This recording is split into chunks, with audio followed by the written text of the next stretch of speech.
Kerala state service pensioners association സംസ്ഥാന വ്യാപകമായി നടത്തുന്ന പ്രതിഷേധ സമരത്തിന്റെ ഭാഗമായി മണ്ണാർക്കാട് സബ് ട്രഷറിക്ക് മുൻപിൽ ധർണ സംഘടിപ്പിച്ചു. KSSPA ജില്ലാ സെക്രട്ടറി KM മുഹമ്മദ് റഷീദ് ഉദ്ഘാടനം ചെയ്തു.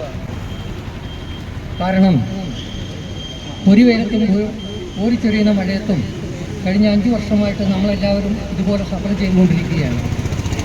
നമ്മൾക്ക് കിട്ടുന്ന അതേ ആനുകൂല്യങ്ങൾ, നമ്മൾ ചോദിക്കുന്ന ആനുകൂല്യങ്ങൾ അവകാശപ്പെട്ട ഒരു വിഭാഗം നമ്മൾ ഈ വെയിലത്തും മഴയത്തും നിന്ന് ഇങ്ങനെ സമരം ചെയ്യുമ്പോൾ അപ്പുറത്തൊന്നല്ലേ നോക്കി നിന്ന് ചിരിക്കുന്നുണ്ട്, തണലത്ത് നിന്ന് ഇരിക്കുന്നുണ്ട്, വീട്ടിലിരുന്ന് ചിരിക്കുന്നുണ്ട്.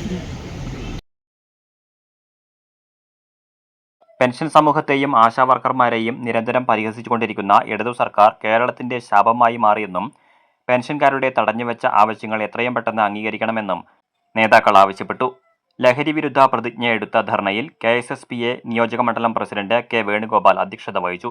ഗോപി പൂന്തോട്ടത്തിൽ സ്വാഗതം പറഞ്ഞ ചടങ്ങിൽ കോൺഗ്രസ് ബ്ലോക്ക് പ്രസിഡന്റ് അസീസ് ഭീമനാട്, സംസ്ഥാന കൗൺസിലർ KG ബാബു, ജില്ലാ ജോയിന്റ് സെക്രട്ടറി ഉണ്ണികൃഷ്ണൻ പുളിയങ്ങോട്, ജില്ലാ സെക്രട്ടേറിയറ്റ് അംഗങ്ങളായ A അസൈനാർ, തോമസ് ആന്റണി, വനിതാ forum president Chitra D Nair, KCM Basheer, CG Mohanan, K Hamsa, Damodaran Nambeesan, KM Paul, Simon George, K Hamsa, E Sukumaran, Nasar Parokkot എന്നിവർ സംസാരിച്ചു.